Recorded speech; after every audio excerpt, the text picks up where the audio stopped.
Hi there, it's Bianca from the DevRel team. In this video, we're going to create a universal profile programmatically. And after we have our universal profile, we're going to read universal profile data. First, the contents of this video. So in the first part, we're going to create an account programmatically. In part number 2, we're going to deploy a universal profile programmatically. And in part number 3, after we have our universal profile, we're going to read data from our profile. Here you can have, by scanning this code, you can access the GitHub repository. And I strongly encourage you to actually follow with the GitHub repository in front, because you will find very useful comments in the code. And also you will find the different libraries and dependencies in the README file. One note here, when you are deploying a universal profile, you have two options. So the first option is you deploy the universal profile using the universal profile browser extension. And when you're doing this way, your transaction gas fees will be subsidized by the Luxo Relay service. The second version that we're going to cover today is when you deploy your universal profile programmatically. In this case, you'll have to cover the gas fees for your transaction by yourself. However, there are still cases when you will need to create a universal profile programmatically. So this is very useful to know. Now, brief recap on what is a universal profile. A universal profile is a smart contract-based account that represents your profile on chain. So to this profile, you can attach different metadata such as links, descriptions, profile pictures, cover photos, tags, etc. Now, demo time. Show me the code. I would like to invite you to access this link and follow along with the video. In order to create our universal profile, first we'll need an account. To do that, we're going to use the Web3.js library. So first we're going to import it. Now we're going to create an instance. We're going to pass in here the Luxo RPC endpoint for the testnet. Next, we're going to create our account. We're going to use the create method. And we are going to display to the console the private key and the public key. Next, we want to display our balance. We're going to do so by creating an async function. We can call it get balance. Of course, at the beginning, our balance will be 0, but we are going to fund our key using the Luxo testnet faucet, because we're going to need some testnet leaks to deploy our universal profile. Last but not least, we are going to call our get balance function, and let's see this in action.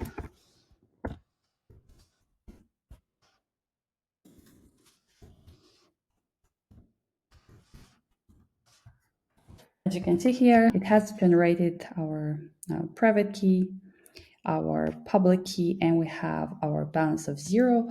So now it's time that we go ahead and we fund our public key. I'm right now on the Luxo docs. I'm going to go to networks. I'm going to go to testnet network parameters. I'm looking for faucet. And here you can find the testnet authenticated faucet. In order to get funds, you need to make a tweet and paste the URL from the tweet. You have the whole explanation here in the bottom. Then you can press give me leaks T, testnet Luxo. That's it. Next, we are going to deploy our universal profile. Okay, so now in a separate file, I'll call this deployup.js. I'm going to work on creating and deploying my universal profile. Similar to before, I'm going to import the Web3 library and create a Web3 object where I'm passing the Luxo testnet RPC endpoint. However, if you prefer using ethers instead of Web3, you will find under the ethers folder corresponding to the GitHub repo for these tutorials all the files using ethers. After this, I'm going to use LSP Factory. I'm going to import LSP Factory. LSP Factory, it's a library that does the heavy lifting for deploying universal profiles and other digital assets such as LSP7 or LSP8. And then I'm going to import .env, and I'm doing this because I want to save my private key secret in .env. So what I'm going to do now, I'm going to load my private key from the .env file and store in a constant called private key. When it comes to the EOA, I'm gonna define a variable, my EOA, and here I'm gonna use the private key to account function. This function create an account object from a private key. So this is exactly what we are looking for. Next, it's time to use our LSP Factory library. So we're gonna create a new instance of LSP Factory, and we're gonna pass the testnet RPC endpoint and the EOA's private key. This will deploy basically the universal profile smart contract. So we have the RPC endpoint and we have the deploy key, which is the private key, and the chain ID. We have 4201 for the Luxor testnet. In the next step, I'm going to define an async function called create universal profile, let's say. This will allow me to return the deployed contracts. So I'm going to use the deploy function from the LSP factory, and I'm going to pass two parameters. The first parameter is the controller key.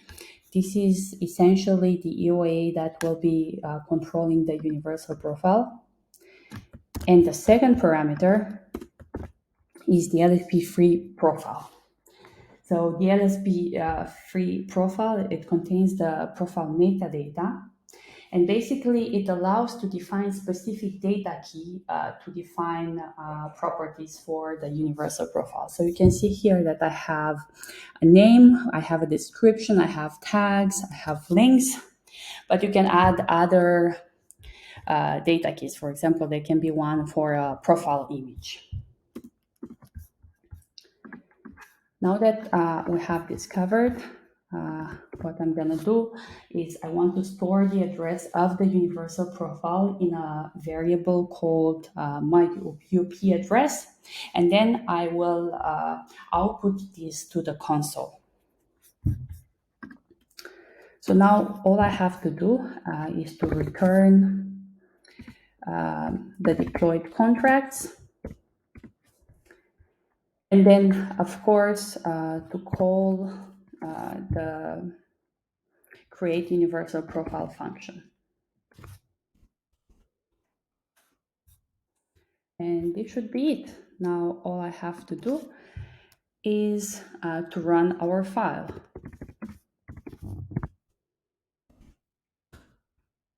It will take a while for the smart contracts to be deployed, but this should work.